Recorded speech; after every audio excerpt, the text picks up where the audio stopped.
So you said this book would be up your alley. It's really short. You think I'm dumb as shit? No, I said this book would be up your alley because you hate the military-industrial complex. Well, yeah, but I recently got this job in it, so now I fucking love it. I've heard of that. War is a Racket. Yeah. I feel like they teach that in like colleges or something. Oh, they probably do. I don't know. I didn't go to college. Who's it by? It's a general, you said? His name's really absurd. Smedley. His name's like Smedley. Yeah. Fucking. Let me look. Because I literally just posted on my Instagram story. Smedley D. Butler. Yeah, that sounds very familiar. Yeah, your dumbass going to college. I didn't go to college, so I don't know that it whether or not books are familiar or not. So Right. I do this thing for the viewers. The viewers that are probably already followed me already. It's probably our 3 friends, Mhm. but they know I post like a book recommendation a day. But it is like I'll post this stuff and I'll just be like, motherfuckers probably never heard of this shit. And then I don't know, it's like being taught in like English 1 at community college just because I don't know shit about fucking college. You'd be surprised the kind of stuff they'll teach, yeah, because like some stuff that you think is crazy, but then you're like, oh, well, yeah, it is a book. Yeah. You know, I took a whole class on, I've talked about it a million times, but on like proletariat literature, like they give you some crazy stuff in there. I think there's like, sometimes you think that if like a piece of literature is like anti-establishment, that they wouldn't teach it in college, but that's like most of what they'll show you. No, I figured. I honestly don't know. Because I'd like to keep the book recommendations to stuff that possibly people haven't read. I don't try to post classics that often. I mean, I posted fucking George Orwell's Spanish Civil War book. Yeah. But that was for Veterans Day. But I mean, like, even if it is a classic and somebody's read it, people would probably like hearing a review of it the most, maybe. You know what I mean? I didn't really give a review over the last 2 books just because I haven't read them since high school. Yeah, you can tell if I haven't read a book in a while if I don't post a big long thing. Yeah, I think you wrote that in the last one. You were like, it's been a while, but I remember this shit was cool. And, yeah, you know, sometimes that's all you need. Yeah. I kind of like that, a 5-year later review. Yes, where you're just like, shit was dope. Yeah, check it out. I had a good... well, that's kind of what matters, right? The feeling you got from it. So you're like, 5 years later, I still remember this being pretty cool. Well, yeah, sometimes I'll just write sentences that I feel like sum up the themes of the book. Like, I am trying to make it clear in the reviews that it's like, a lot of this shit I have not read in a while, but I remember that shit being fucking dope. Well, you're posting like 1 a day, right? Yeah. So yeah, of course, there's got to be a backlog. Yeah. It's the only way to do it. I don't really have a backlog, though. I just, like, when the day of... the last 3 days I've just posted shit specifically for Veterans Day. Because I thought about posting it all on Veterans Day, but I was just like, I'll save myself. I'll save myself a couple ones. So I don't gotta... All these Instagram accounts I follow kept wishing Hamas a happy Veterans Day. Yeah, some cool Instagram accounts I follow are like just posting pictures of Hezbollah and being like, "Don't forget the resistance fighters around the world." Yeah, and it's like, yeah, I guess so. I haven't forgot. Yeah, no, they're still active. You know what I mean? Yeah. Where did you said it was a speech? War is a Racket? Yeah. Where did he give it? Dude, I don't fucking know. Didn't say. I didn't read the intro. I should, because the intro, especially for a speech. Yeah, the intro probably. I need to get the Feral House version of it. Feral House is this weird ass fucking. It's kind of a West Coast publisher. The editor Adam Parfrey is this guy who used to live in L.A. and he puts out these like books that are like, the most famous one is Apocalypse Culture, which is just like a compilation of shit about like underground, like underworld type shit. There's the very first section of the book is an interview with a necrophiliac that works as a undertaker. Oh God. Yeah, it's a woman too. Huh. She said she walked in one time. She has this really gross coworker, and she walked in one time on her coworker like with his dick inside of a dead body. So they're just all doing it? Yeah, I guess so. Oh my God. I wonder what a female necrophiliac does, because the dicks probably don't get hard. Did she describe like in detail? She did describe in detail. That's one of those books you read when you're 16 because you're like, it's like your intro to fucked up. Right. I mean, yeah, I guess, is she just sucking soft dead dicks? I imagine dead dicks are pretty hard, though. Yeah, well, I don't know. I mean, rigor mortis is a thing, but is it like to the extent that the guy could have like a boner that you could sit on? I don't know. I wonder if it's like how there's no way lady like date arpists like will slip a guy Viagra, you know? Maybe they give the dead bodies Viagra and then... But I think they're just sucking dicks, right? It seems like the only thing you can do is like a passed out guy. You could probably ride a passed out guy. I think you're just smushing a soft dick into you. I don't know. I've had ladies warn me that they would probably wake me up by fucking me.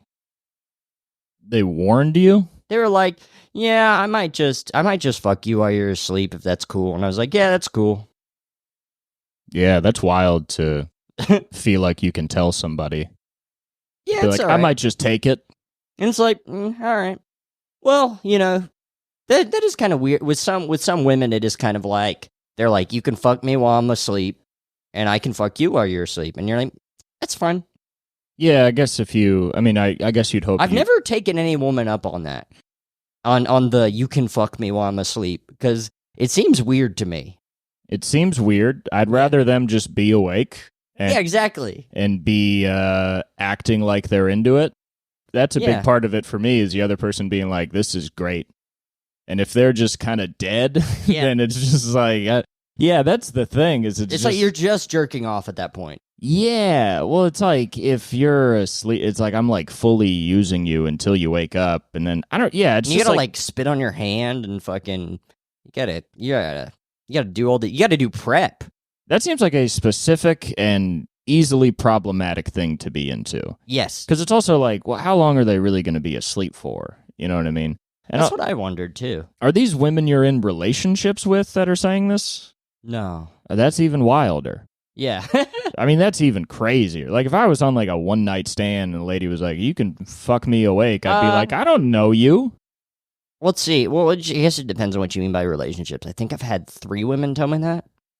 I mean, maybe if you're, like, hooking up with somebody consistently and you just kind of have, like, a sexual relationship that's, like, there's a lot of trust there.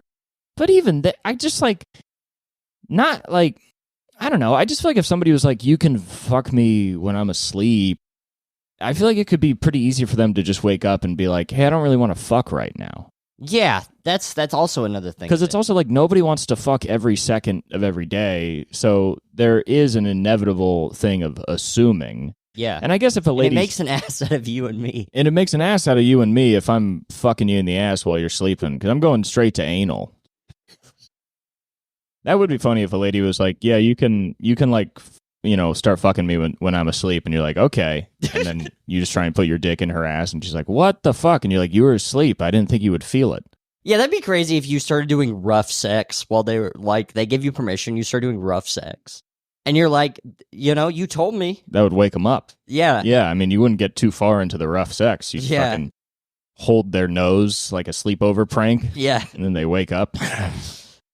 Yeah, damn, that'd be crazy, though, if some woman told you that, and then you put her hand in warm water, so they pissed themselves. Yeah.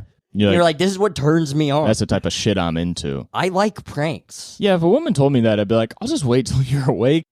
I don't see the point in doing that, to be honest. Like, wait till you get that puffball hat off. Yeah. Just wake up, and then you'd be like, do you want to fuck? And then if you say yeah, then it's like, nice. But otherwise, yeah, nice. it just feels... I mean, if anything, it's like, if that's your thing, then you should just do some sort of role play. You might as well just have the girl just pretend to be asleep. Yeah. And then get into fucking. How fucked up would that be, though? You're fucking somebody and then they actually fall asleep. Oh, if she's pretending to be asleep, or she's like got her clothes, and then she starts getting comfy, because you just got new pillows. If she gets comfy. You just got really new pillows, new comforter. Shit gets her tired as fuck. Comfy ass bed, small ass dick. You ain't doing nothing back there. You gave her some warm milk before. I'd cry. If I was fucking a lady and she was chill enough to just go to sleep, just to be like, I do not feel enough of anything to stay awake. Oh my God. It'd be devastating. I don't know. What if like, what if I said, like she wanted some warm milk before, she's in her fucking, nightgown, like Scrooge. She's in like a nightgown. She looks like Ebenezer Scrooge, exactly. It would be funny if you were, she looks exactly like Ebenezer Scrooge. Because you tell your girlfriend, you're like, and you both agree on it. She's like, yeah, that's kind of hot. And you're like, okay, yeah, so why don't we do a thing where it's like it's 8 p.m., but you're kind of pretending like it's morning or whatever. And you're like, yeah, so you pretend to be asleep, and then like I'll start fucking you, and then you'll like wake up, and that'll be the role play. She's like, okay, sounds good. And then she puts on like a nightcap and like a long gown, and she has like a candle, and then she's in bed. She's like,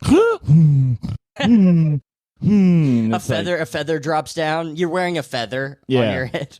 You're like, I didn't mean cartoony sleep, but you were somehow balancing a feather in the air above your snores. The funniest, I laughed out loud one time because I was walking in the streets of Vegas, and there was a homeless guy on the street, and he was snoring like that. Like he was comfortable. This motherfucker's acting like he's counting sheep in his dreams. It was the middle of the day. Yeah. Wow, I mean, the guy could have been up for like 3 days, so... Oh, yeah.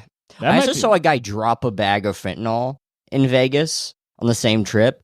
He dropped it, and then he fucking just leapt down. Oh, I think you told me about that. I mean, yeah, how could you not? That was probably like a 12-hour mission. Oh, that's like the most important thing ever. But yeah, what if you did do Ebenezer Scrooge sex, where you're like, they're sleeping, and then you're the ghost of Christmas past or something? Well, it's weird, because some people, are into like kind of weird stuff from cartoons, but it always has a weird pedophilic air to it. But it would be interesting if it was still cartoony, but like you were the headless horseman. You know what I mean? Like you get off on like sort of just Disney writing, I guess. Yeah. This motherfucker's dressed up like Aladdin. Motherfucker dressed like Spyro the Dragon. Yeah. Spyro the Dragon is fucking me. I'm dressed as Crash Bandicoot. We're doing Shrek sex. I'm Shrek and you're Donkey Kong. Well, I'm also gay in this fan. You have to tell your girlfriend it is gay in this fan. So I have to fuck you in the ass. You have to be Donkey Kong. I have to fuck you in the ass as Shrek. And yes, I do have to paint my dick green. I'm sorry. This is the only way I can have sex. I have to put on gay porn too. I also have to put on gay porn. Sorry. There's definitely porns of a guy dressed up like Shrek. Oh, absolutely. There's porns of guys dressed up like you. There's Cooper Lydon porn. Are you serious? Yeah, it's a pretty popular thing right now. That would be very... Yeah, you find it's Cooper Lydon sex, and it's just sort of like, like standard-ish sex, but the guy does look like me. It looks exactly like you, and the woman looks like Dan Donahue. Oh, no. Our friend Dan Donahue. They make a porn that makes me and all my friends gay for each other, even though that's not our dynamic. That would really offend me, actually. I'd be like, hey, that's not what this is. That's a really like a rude way to make porn. To be like, you're gay in this porn. You're like, but I'm not gay. Just have like Leonardo DiCaprio and Brad Pitt fuck each other, and you're like, but we're not gay. People get off on that because they're both famous. It's almost surprising they don't do that. People like to write like fan fiction where like characters and shows and shit are like gay. Right. Turn out to be gay. And I feel like shows almost sometimes write around that, where they're like, we put all this gay subtext in. So you can write all the gay little shit you want to write. Feels like all fan fiction is just sex. Yeah, there's like torture fan fiction. There's like sexual torture, or just like... No, it's like nothing. Just like, what if Ross got waterboarded? It's like, I think people mostly do it for cartoons. It's like, the most famous one is like My Little Pony, and they torture one of the other My Little Ponies. Yeah, but there's a whole sex cult surrounded around My Little Pony, so that people must be getting off to that. I had a thought the other day that like horror is just basically a genre of porn. Like horror is just porn. I don't mean that badly. Well, I guess like if some people can get off on like violence, then you could make the case that there's a lot of people that could watch like Friday the 13th of like a guy trying to murder a woman and jack off to it. Well, it's women getting murdered, and it's also like women being naked too. Yeah, there is a lot of naked women. Yeah, horror always does have a sex element to it. Yeah. Especially any like horror with like a bunch of teens. Like there's always a thing where it's like some guy's like, I'm gonna get pussy, and then he dies right before. There's a genre of 60s, like, so softcore porn, they couldn't show people fucking or anything. So, like, a lot of the, like, 60s, like, softcore movies are just, like, kind of horror movies about, like, a serial killer. There's, like, nipples and shit in it. And it's like, people are just getting off to this, I guess. But it was porn. Yes. But then it practically just functions the same as a horror movie does. Yeah. Because you just have a girl with her tits out and then she dies. Yeah, softcore is it's kind of an interesting thing that still exists, even though, I would say stuff like The Substance is kind of softcore. I mean, it is softcore. It's like Cinemax shit. I was talking to somebody about The Substance, and they were like, there's a lot of good nudity in it. And I was like, no, there's not. There is. Well, it's like, there's like hot women that are nude in it, but they also just finish like injecting themselves and crawling out of their own body, and they're like about to throw up. So there was no point in the movie where I was like, oh yeah. A lot of that horror does kind of placate to fetishes. I feel like body horror, I mean, for a lot of people, could be considered like a fetish. The lines get real blurred there. Yeah. Yeah, there's probably some freaks that get off to seeing a young lady crawl out of an old lady's back. Oh, yeah. Yeah, that movie is upsetting. Yeah, it's pretty twisted. It's interesting that Demi Moore did a body horror movie. I feel like a lot of those... I feel like actresses become numb to that sort of thing. I feel like they do enough fucked up movies. Plus, they're also all film nerds.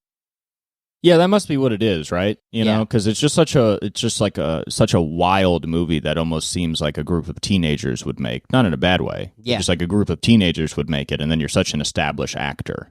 Not like it lowers her, but it's just like you're at such an established point. But I guess like that must be more interesting than just,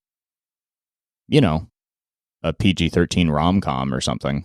I'm sure. I always do get like really... I forget that people that are into film, like literally in the business of film, they watch movies all day. They watch it probably more than 70% of like the film nerd guys. You think they have time? I think that they have to.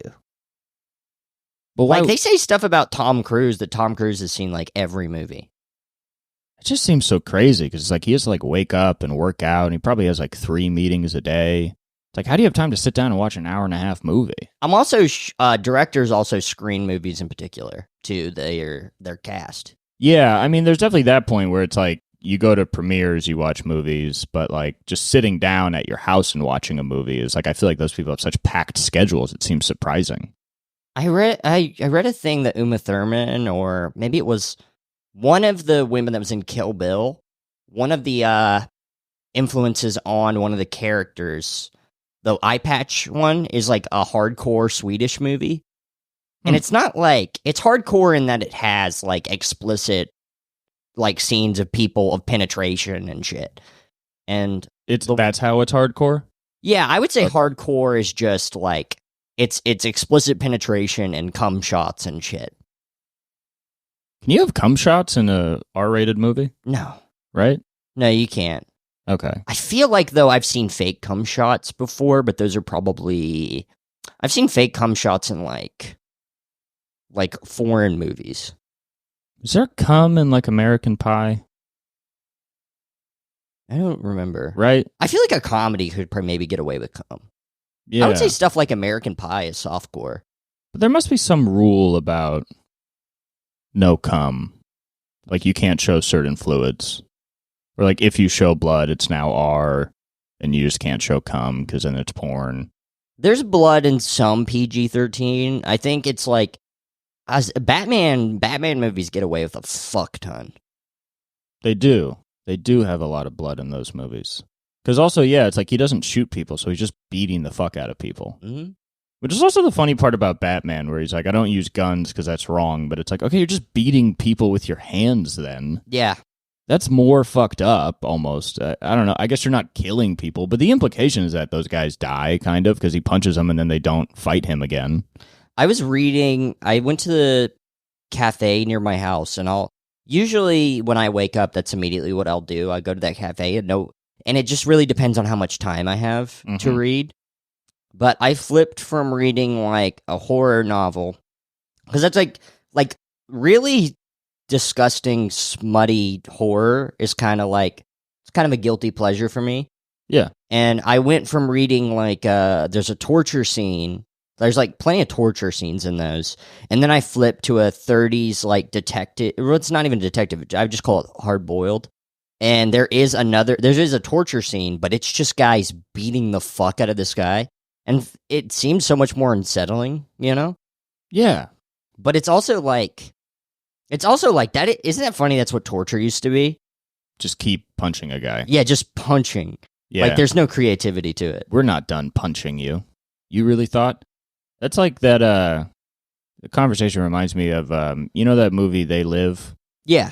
Where it has that famous fight scene in it? Mm. I like that fight scene, because I didn't have it explained to me before I watched it, but I was talking to our friend Nate, who's a big film guy, and he was like, yeah, that fight scene, if you haven't seen the movie, there's a long fight scene with no music, and it goes on for like 4 minutes, and all you hear is just like the sounds of their breathing and punching each other. And he was like, yeah, he was doing that just to sort of like kind of poke at like the brutality of like a lot of movies, where it's like, this is what it actually is, where it's like, we're not adding music and making this look cool. It's like, this is actual violence. Yeah. And it's like weird because it's like, it's kind of boring after a while, but it's, I guess, I don't know if you would call it banal, you know what I mean? But it's just sort of like, this is like real violence, where it's like, don't you feel weird?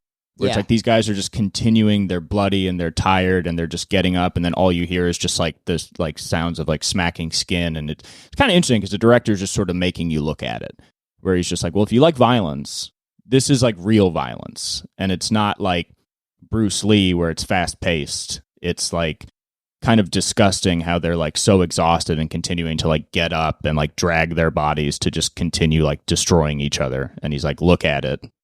There's this French movie called Irreversible, which is like known as being one of the most like fucked up movie watching experiences you can have. It's there's a scene, so it's backwards. The whole movie's backwards. Okay. So it begins with the ending.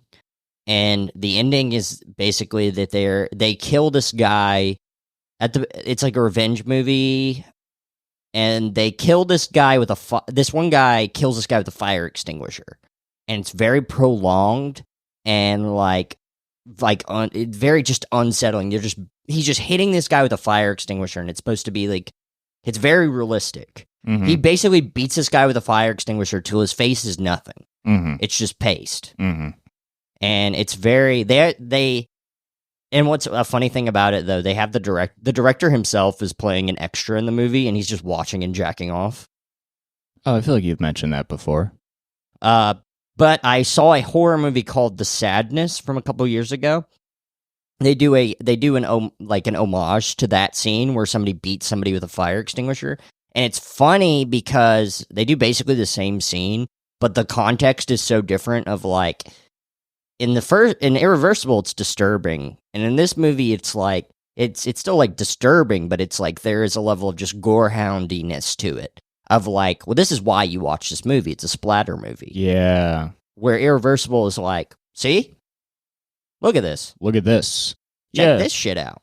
The context kind of matters a lot, because I was just thinking, like, Tarantino will kind of have long, drawn-out, kind of brutal fight scenes where you're, like, watching kind of, you know, very, like, bullets going into skin, or a guy just, like at the end of Kill Bill, like, she's kind of, like, exhausted by the end of the fight, but he kind of builds it up so much that you're not really, like, disturbed by it, where it's, like, you like seeing this. Yeah. Because you're now gratified by it because of everything else that's happened in the movie, where it's, like, you're sharing in there. It's almost like a celebration at that point. But it's interesting when a movie is, like, you don't really have too much stakes in each character, and it's more realistic to where it's just like, yeah, but this is just violence. Just look at it. Yeah. This is look at how bad this is. Look at how bad violence is. Yeah. And you do kind of walk away being like, people shouldn't fight. You know what I mean? Like, and movies will convince you that people should fight. They'll give you like values on the fight to be like, this is good, actually. Like Can a I movie, bum us in? yeah, like a movie can convince you like it's good that this guy's face is getting destroyed by a fire extinguisher. Yeah.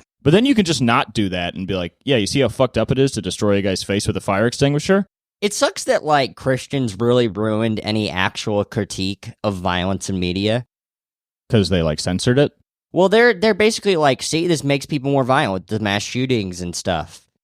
And, I mean, it's made everybody have this kind of opinion of, it's like, that's silly. Violence, violence in media and violence outside of it there's no correlation. And there probably is a correlation. It's probably both a symptom and it's also not helping. Yeah, I think it doesn't help. I feel like if you were able to run the numbers on it, which you just can't, but it's like, I feel like the influence that violence in media has on violence in real life is maybe like 10%. But they just focus on it because it's easy to stop. It's easy to go like, okay, we'll make new rules for films. But it's really just dumb because it's like, well, anything that exists in art existed somewhere else first. Like everybody's writing from somewhere. So if this kind of violence is happening, it's because it happens in the world. And also, the stuff that happens in the world is always worse than shit that happens, like, in movies. So it's just, like, there's no such thing as, like, a movie creating a new concept of violence. Like, that's almost impossible. Yeah. People have tried. People have tried to be like... It is funny, sometimes with that horror stuff I write, people will try to come up with new types of, like try to give names to things that don't really exist. There's this like novella called Header, and a header is like basically when you you cut open somebody's head and fuck it. It's a skull fuck, basically. You like fuck somebody's brain and then come inside of it. Mm-hmm. But I guess that is like a skull fuck is, that's real. So, well, yeah, that's the thing. Is just sort of like, if you've thought of it, somebody might have done it, actually. Yeah. Where it's just, yeah. I mean, it's very stupid to just be like, that movie created mass shootings, where you're like, well, I think, like, the American gun culture that we have that's, like, anti-gun safety, and then, like, we also have, like, any lack of mental health infrastructure is going to lead to mass shootings.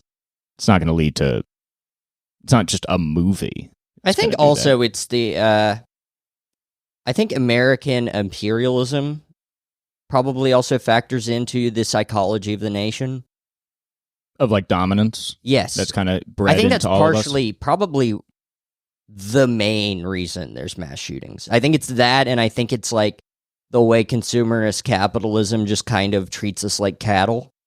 And so people are just kind of like, well, if my life's meaningless, Yeah, I mean, there's a lot of people in America that just believe, like, life is fuck or be fucked. Yeah. And I think, like, most people in other countries are like, no, you just don't have to believe that. I really want to find a way to... So there was a period, I don't remember, I think it was a little bit after I started comedy, I got really into old National Lampoon, which I was also...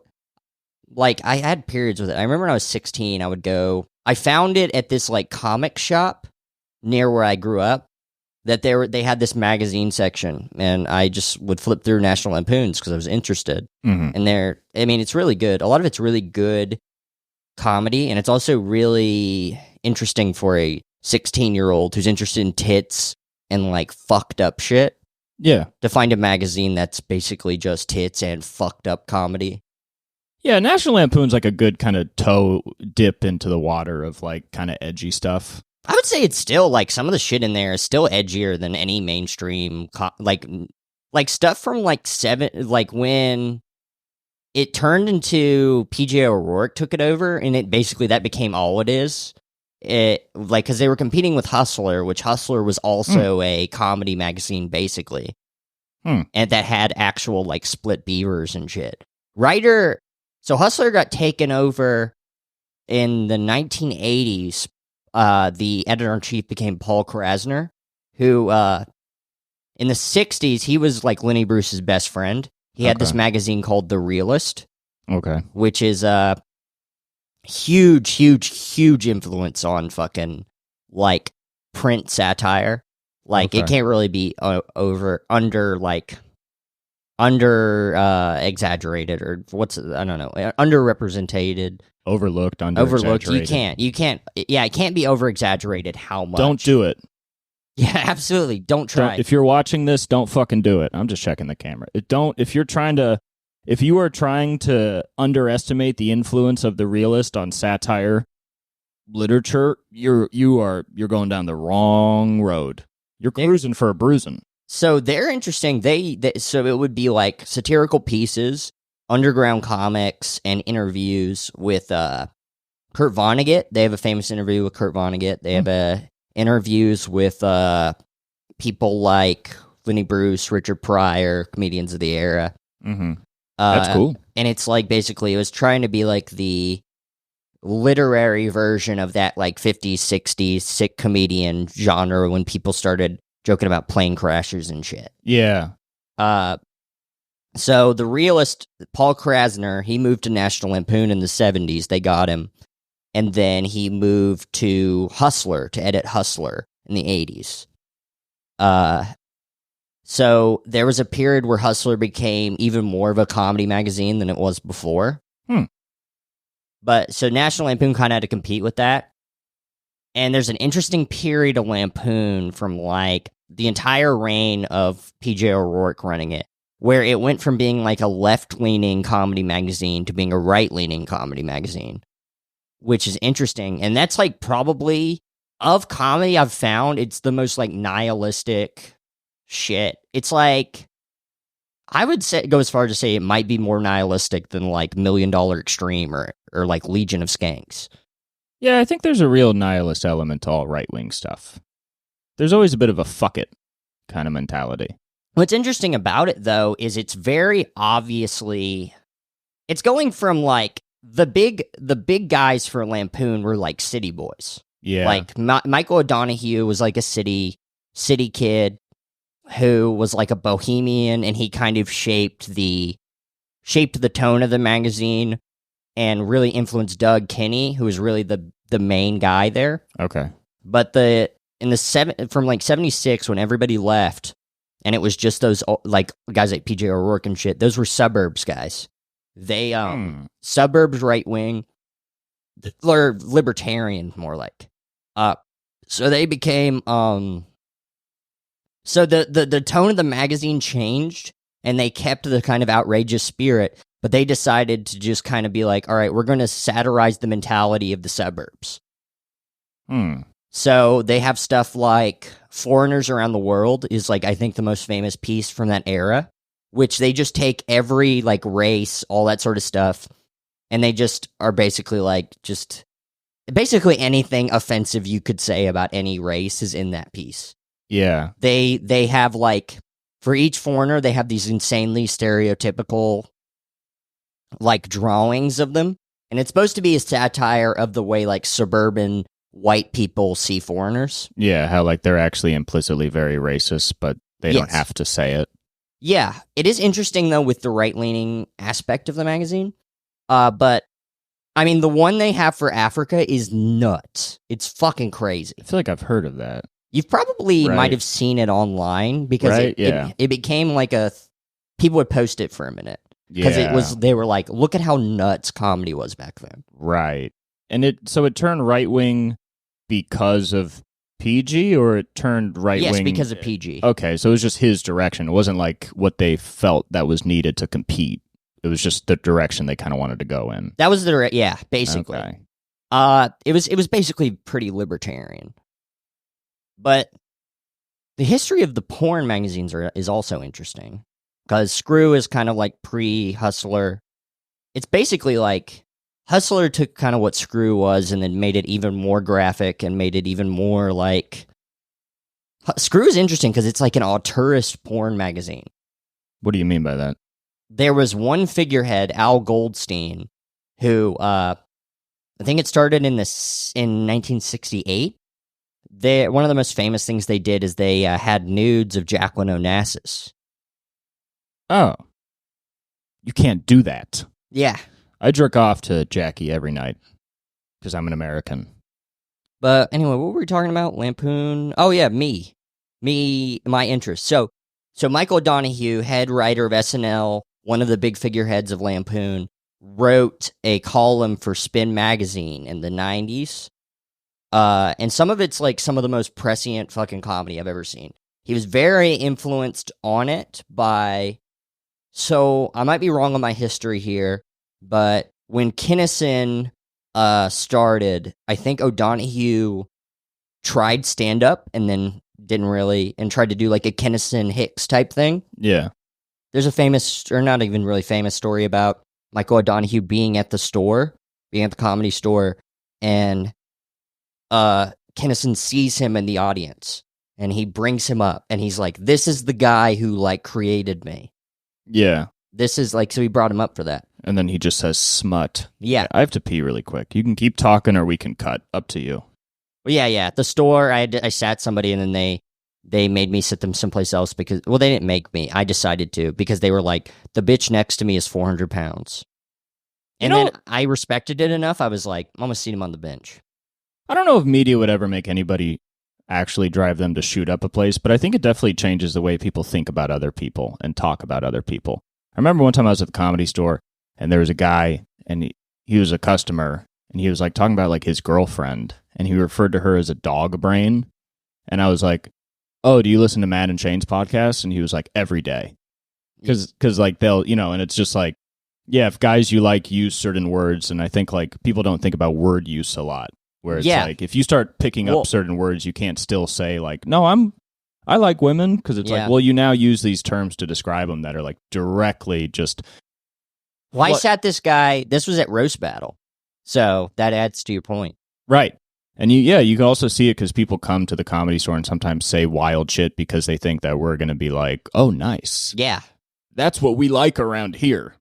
Being mean. Yeah. But the Spin magazine, he wrote a bunch of columns. You can tell they're very influenced by Bill Hicks and Sam Kinison style. Very aggressive. Probably more in your face than Kinison or Hicks in their content. And they're also more old-fashioned, too. He'll throw in a lot of, like, jokes you can tell are, like, he wrote for 60s and 70s audience, but, like, dirty. But, so he has a article that's, like, probably the most prescient piece of comedy I've ever read about there was a McDonald's shooting. It was, like, one of the biggest mass shootings, like, before that became a thing, before Columbine. Okay. And he says at one point that he talks about McDonald's being a symbol and basically being like, if you treat the way America treats people, you shouldn't ask, why did somebody do this? You should ask, why don't people do this more? Yeah. I mean, what else can you fucking say about that? Jesus Christ. Why don't people do this more?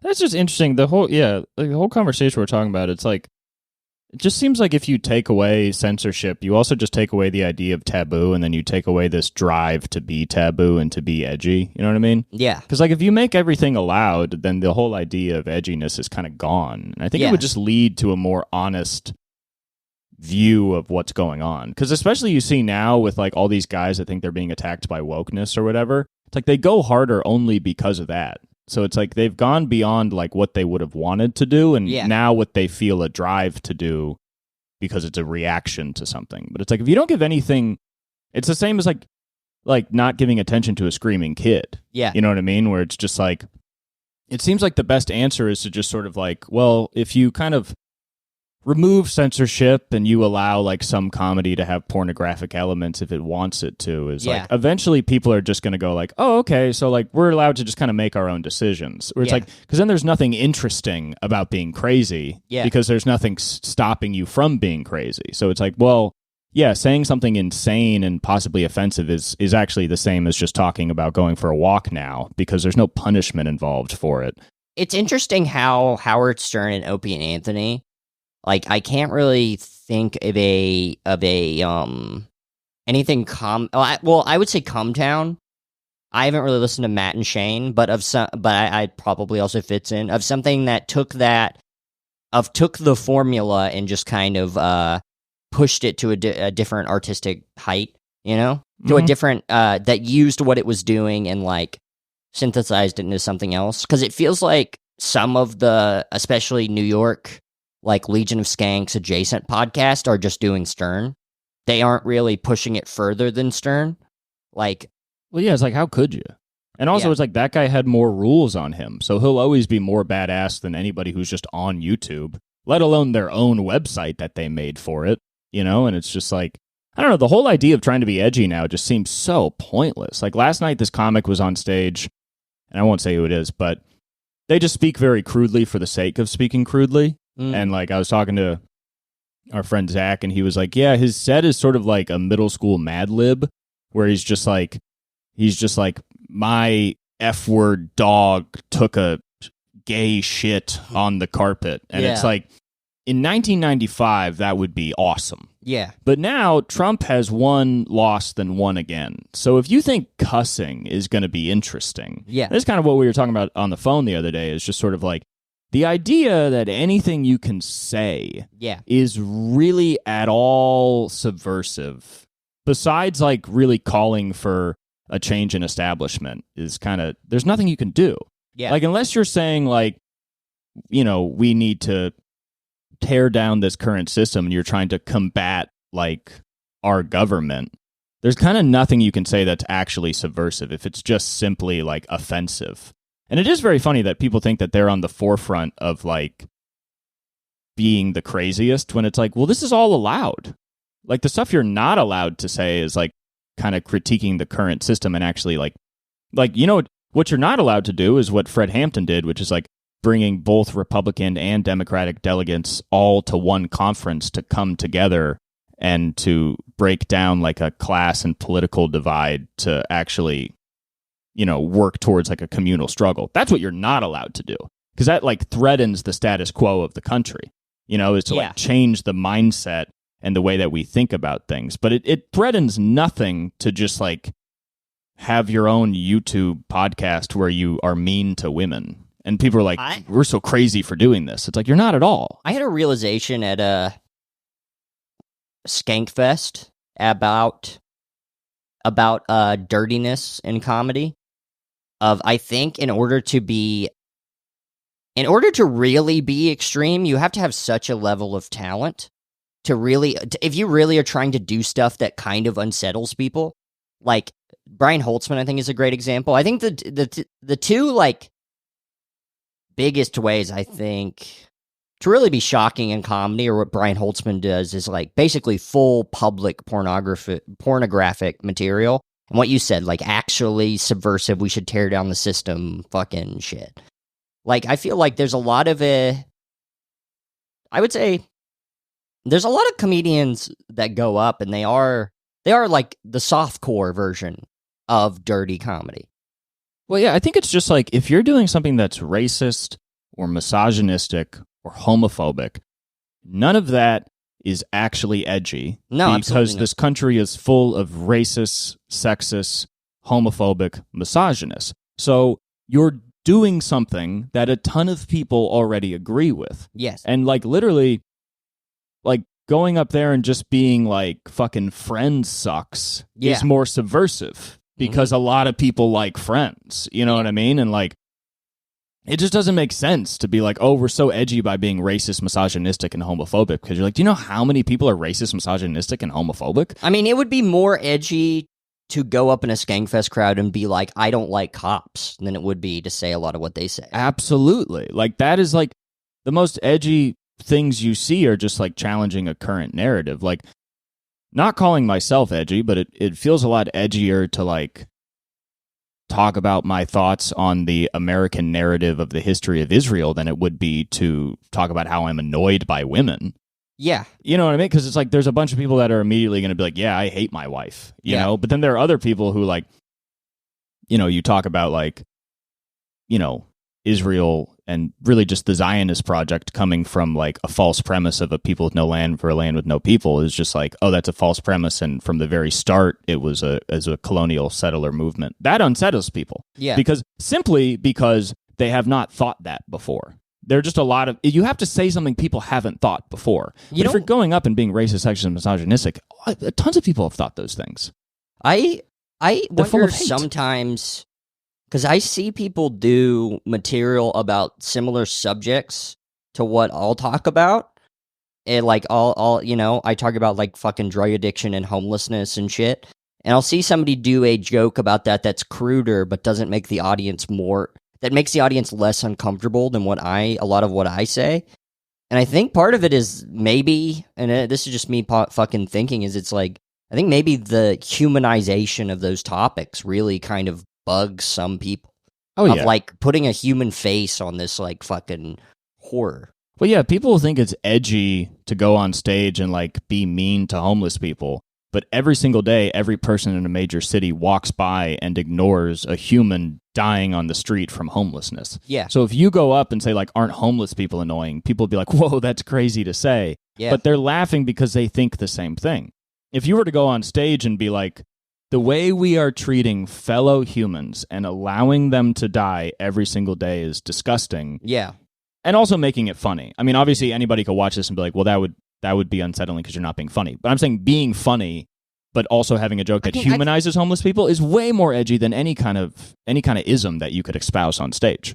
I mean, I hope I fucking pull off what I'm trying to do a lot of just having these short, lowbrow jokes that fucking just make people think about what they have to see on a day-to-day basis, you know? I mean, I think any confusion that people would have about your jokes are literally them just being like, oh, wait, is this joke not about how homeless people suck? Yeah. Like, this joke involves homeless people, but it's not calling them dirty and annoying. Yeah. And they're literally confused by it. And it's like, yeah, because your belief is that they are. Yeah. And if a person goes up there and talks about a homeless guy the same way they might talk about a neighbor, yeah, you will be way more shocked. I was walking, so I walk in my neighborhood a lot at night, and I remember you're a gang member. Yeah, and one time I was walking and I got really sad because there's these two homeless guys that hang out in front of this one business, and one of them died, and so there's this the other homeless guy had made this fucking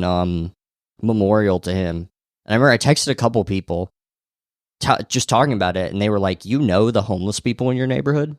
Like, yeah. It was those same guys. You remember when we were walking in the neighborhood and I shushed you because like they were sleeping? Yeah. One of them died. What? Yeah. Yeah, I mean, that's the thing is, yeah, most people don't know the homeless people in their neighborhood, and they would take it as a given that would be crazy too. Yeah. So yeah, I mean, it is becoming like the thing where literally the edgiest thing you can do is to like have a sense of humanity. Yeah, I guess so. I guess that's what Mark Maron's kind of says. With the edgiest thing you can do is just be vulnerable. Yeah, I mean, pretty much. It's just it's so funny how many guys are still, not just in stand-up, but in general, just trying to like beat the most dead horse by being like, can you believe I like Tony Hinchcliffe going up and being racist against Puerto Ricans at a Trump rally. It's like, How is that edgy? Yeah. How is that in any way edgy? Like, Trump has said wild shit about other like he called all Mexicans criminals. Yeah. And you're going to go up there as a stand-up comedian and just sort of say... And just agree. Yeah, and just agree with the guy that's now the president, and we're supposed to act like you are the harbinger of like truth and edginess. It's like, none of that's brave. You're literally preaching to the choir. It's pretty easy to become a bootlicker. Yeah. You know, I don't think people realize that, but... Yeah, I hope this episode doesn't come off as pretentious as I just got worried it will. Every episode we do comes off as pretentious. Like, I feel like we'll try to talk about, this is what I'm trying to do with my art, and then it makes you feel like such a scumbag, doesn't it? Yeah, to want to do things with your art. Yeah, it's so strange. I mean, I feel like there's a big thing in Nashville of like, if they didn't like somebody, they would say, oh, he's trying to be an artist with stand-up. That was like the big put down of like, he's trying to be an, like, and it's like, well, the people that you look up to in this scene that are the headliners are artists. Yeah. Dusty Slay is an artist. Yeah. He's crafting something. Yes. I think there's a thing, especially in stand-up, where there's a lot of guys who just want to be like, well, you're just so fucking funny and you don't give a shit. And then people like relate to that. And you're like, everything is intentional. Yeah. Everything is intentional. Going on stage or being on a podcast and saying you don't really give a fuck about anything. Yeah. You're choosing to say that so people will listen to it and understand you. That's an intention. You're trying to make people think something about you. It's like there's this whole idea that you can just sort of be like effortlessly yourself. It's like life is all an attempt. And then art is just sort of like a further attempt at expressing that attempt. Well, I feel like a lot of people wouldn't understand to what extent like somebody like Rodney Dangerfield is an artist. Like he's like vulnerable. He's like he goes up and he's like, my life sucks. He's painting a picture. Yeah, he's creating a tone. Yeah, and he crafted a whole character to express that vulnerability within, which just comes from him growing up in fucking. I think where did he grow up in New York? Brooklyn? I don't know. It's like you can call it a lie, but at that point it's just sort of pedantic, I guess, to call it. It's like, a persona is not a lie.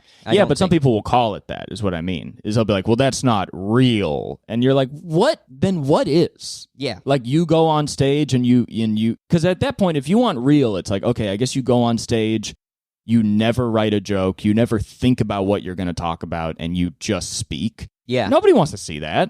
Yeah. It's boring. You're just going to be up there talking about fucking nothing. It's like, yeah, you got to try at this. You have to prepare and like, that's also the thing is like, I was thinking about that because like there's like a comic at the store who like Cat Williams said that like he used to look up to, and now like this comic is like not famous and he just kind of only goes up at the store. And I think a lot of people will be like, oh, well, Cat Williams is famous just because he's funny. And it's like, well, Cat Williams is also like good at the business of stand-up. Cat Williams also said on a podcast, I'm a writer. He also said, first and foremost, I'm a writer. Yeah, he's a writer and he's also a good businessman. That's why he's a famous stand-up comedian. There's no such thing as a famous stand-up comedian who doesn't have a good business sense. The reason this podcast is not successful is our lack of business awareness and how to promote and market things. Oh, absolutely. It's not like this podcast could be the funniest podcast in the world, but if we're not able to promote it and turn it into a product, then it will stay at 14 viewers. Oh, yeah. But there's a lot of people that look at like, famous podcasters, especially like something like Cumtown or whatever, where they're just fucking around. And they're like, oh, well, that's just, they're just so cool. And it's also they're like good Cumtown, at getting it out. Nick Mullen, his whole thing of I don't give a fuck is a carefully cultivated persona. And it's a good and funny brand. And them trying to purposely ruin the podcast, to think that that's not kind of an art of itself is pretty crazy. Yeah, everything you do is with intention. Yeah. You can't, because to not have intention would mean you don't have a brain that's thinking and guiding your actions. It's like, there's no such thing. Like, none of us are just ants that are like following an inhibition to go just fucking get the food. You know what I mean? It's like, these are decisions you're making. And even if, you want to make the case that there's no free will, it's like those decisions are still decisions. Yeah. Wherever they come from, they're decisions. You don't just wake up and have zero thoughts about what you do and then show up and be awesome. Yeah. But there are just a lot of like, I don't know, especially just with stand-up, they're like, man, you just got to go up there and talk. And you're like, well, even that takes years of trying to do that. And when you eventually do it, you're not actually just up there talking. You've crafted a voice that you can step into when you're on stage and feel comfortable in. It is fascinating, like early open micers trying to imitate Patrice. A man who fucking, like, spent years being able to do what he did. Yeah, it takes a long time to be good at the quote, not giving a fuck. Yeah. It's like part of the reason you don't give a fuck is because you're actually, it's like the same way you can, like, get really good at driving a forklift. Like, you don't think that much about the moves you're making, but it's only because you practice those moves so many times. It's not like you're just chill enough to eventually do it without thinking. It's like, no, you've just gotten so good at these specific things that you can do them seamlessly and make these audibles in a set or whatever. It is.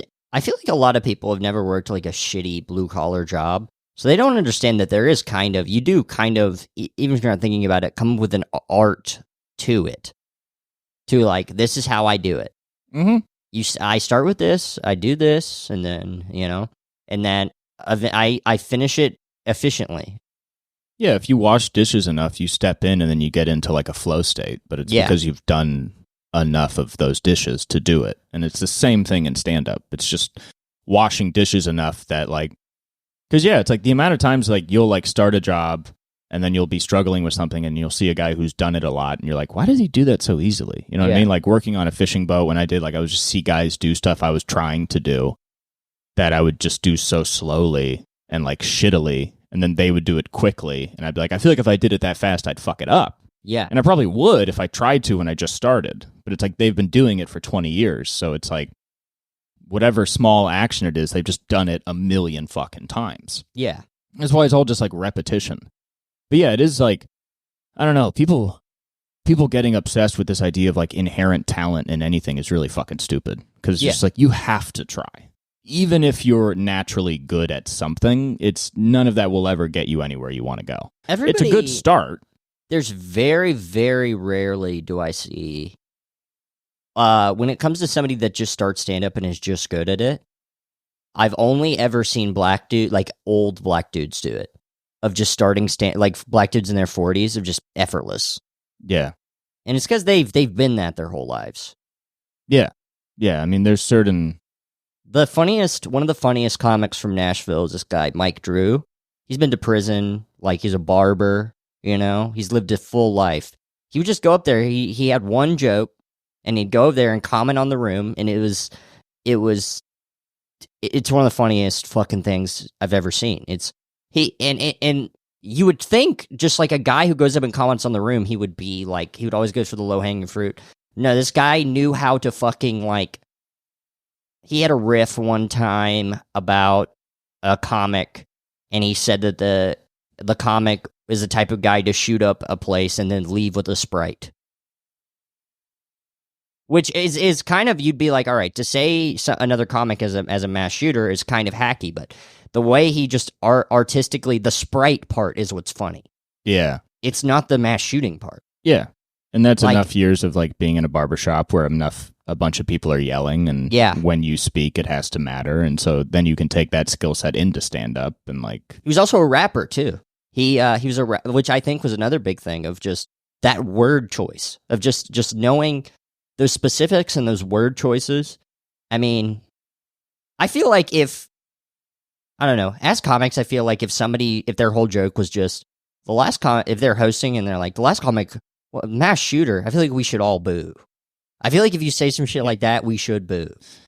Yeah, it's crazy. Some people think they can still do that. Yeah. I mean, there's just a lot of people who are just sort of doing like plug-in jokes. Yes. Where they're like, oh, well, I've heard that before. We'll do that. Or it's like, Norm Macdonald has that thing about spending a few nights with Bob Dylan. And Bob Dylan would just talk to him about like how there are writers and how there are stenographers, and he would like show him an album and he'd be like, this guy's a writer, and then he'd show him another album, he'd be like, this guy's a stenographer. And you see it in all kinds of art where it's like, there's some people who find a lot of success and like can do pretty well on stage, but they haven't really ever created anything. They've just sort of gotten good at like mimicking and plugging in new ideas, or plugging in old ideas into other stuff to be like, well, this will fit here, you know, but it's like not coming from a place of making something. It's just sort of like being really good at sort of mimicking, you know, like getting good at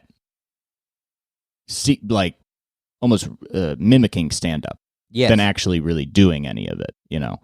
And you can if you guys want to check out some of that, just check out every club feature in America. Just every feature that lives in a medium-sized city. You can check that out. Yeah, and they crush, and they don't really know what any of their words mean either. Yeah. You know what I mean? They're just like, yeah. Like, if they could, they would say, like, damn, you sit around the room. Yeah. You know, like, if they could, but there's just some stuff that's so recognizable, people know they didn't write it. Yeah. You know, but then there's some stuff that's still kind of, you know. And it's also, like, some people think they're doing new stuff because, okay, they don't say mass shooter, but they will be like, you're like the guy at the Joker movie. You know, like, they just get a little more specific, and they're like, okay, I wrote that. And I you know, you got to watch yourself doing it, too.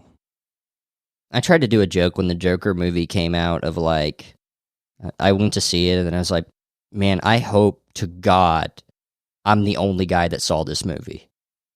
Because my life's going to be hell for the next year. Wait, what? Like, because it's like, I mean, I did get it a couple times, but fucking, I just knew that was going to be a fucking hacky thing. Yeah. That was like back when it first came out, and I don't know how long I was in a comedy, maybe 2 years. Yeah, that was a big thing to just call everybody Joker. Yeah. The incel movie. It is weird, incel doesn't mean anything anymore. No, it's been used by every bad comic a million times. Yeah. Just any guy that's quiet, they're like, look at that fucking guy. Let's call him the new word. People are just sort of waiting for new trends to come to plug into their act. And whenever I hear Karen someone say Karen on stage, and it's fucking, I wish I could boo you. I wish I could boo you. I want to boo you so fucking hard. All right, well, I got to start. Yeah, I'm going to get the mic. Man, fuck it. Yeah, fuck it. This was a good conversation. I think it was. I think you had a lot of good things to say. Thank you for tuning in. Yeah. Bye-bye.